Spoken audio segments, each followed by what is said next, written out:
Alright, so the next thing that I'm going to be showing you is I really didn't have a chance to show you with the other miniature what a dry brush is because it really didn't require it at all.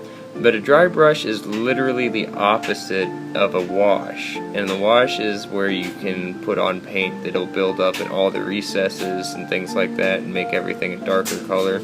The dry brush is the exact opposite, to where it colors all the raised up edges and things. It makes everything kind of a lighter color. What I did with this character is I put on just a base coat of gray onto this little rock formation here because I wanted kind of a dark gray rock formation color, and this will be a really good example of what a dry brush is. You can use this on like rocks, on things like fur, anything that has like a really intricate, detailed, tiny texture to it.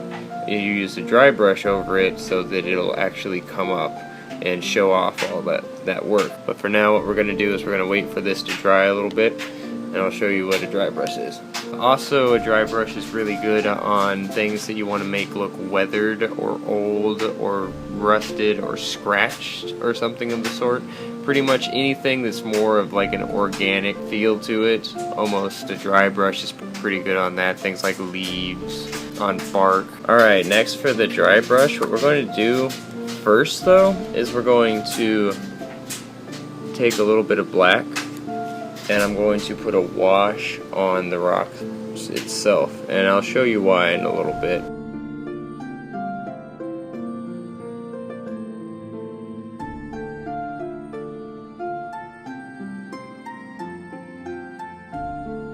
Alright, as you can see, this looks actually pretty good as is, but the dry brush will get on top of all those layers, which basically the way that it works is I'm going to take that gray that I had before, and I'm going to open it up and just take a little bit on the top of the brush. And I'm using kind of a frilled brush, if you will, something that's not really pointed. You want something that actually will go over a large surface.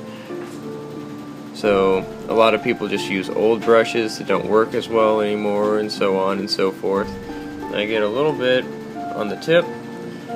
You grab your paper towel and you go ahead and just rub some of this off on the paper towel. And now it's kind of like a dry look to it. You just, that's why they call it dry brushing. Just rub it over the tops to bring out the top surfaces of these guys.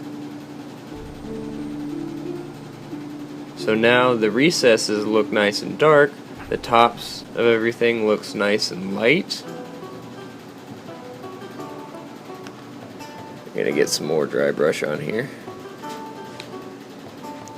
Rub it off on the paper towel.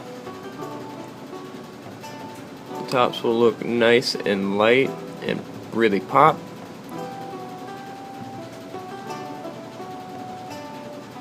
And yeah, it's looking pretty good now. As I said before, this is basically the second version of that cheat code that just instantly makes things look good. This is an example of what you can do to use a dry brush to make things look a lot better. Here's another example that with this guy, with his chainmail, literally all I did was it was painted with the black primer, and I rubbed the dry brush over it a couple times with the silver color on it, and boom, you have some chainmail. You can see some there too, and it makes things really easy. You don't have to go over each little chainmail piece individually. You can just rub the dry brush over it, it's all good to go. Give you a couple more examples real quick. But a couple of examples are this giant rock elemental guy. I did the same thing that I did with the rock before, but as you can see, it's very much more so textured, so it came out a lot cooler looking than the rocks underneath the other miniature. Because what I did was I painted it gray, did a black wash over it all, then I took that dry brush and I rubbed all the gray on top of that. I also went into the lines a little bit and painted a little bit of black in some more deeper recessed areas to try and bring out the rocks a little bit more. But that's really it. And it looks really nice and realistic by adding the wash and the dry brush together. Then I also did kind of a dry brush first on this guy to paint him kind of a gray color, a grayish black color.